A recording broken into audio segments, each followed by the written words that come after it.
saya tanggal 17. Nah itu tanpa identitas apapun sampai sekarang. Jadi ayahnya tadi dok, ayahnya muncul dok. Ayah sama ibunya tadi muncul, udah sekian hari, udah 5 hari nggak datang-datang, tadi muncul. Tapi sekarang saya udah nggak tahu lagi di mana. Mungkin dari polisi juga orang tuh lari, ya tinggalkan anak kan, kasus itu. Iya. Udah jadi. Mungkin ya ceritanya. Tadi katanya mau ngambil anak. Dia nggak ketemu saya, cuma lihat anak aja, nggak ketemu saya, makanya saya juga nggak tahu ceritanya gimana. Ceritanya mereka nggak mau bayar itu seperti apa?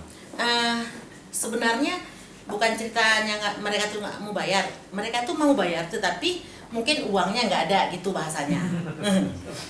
Itu bahasa dia. Saya mau bayar, tapi kami nggak punya uang. Kemarin itu dia punya syarat-syarat semua, KTP punya, kakak punya. Tetapi ternyata kami cek di BPJS.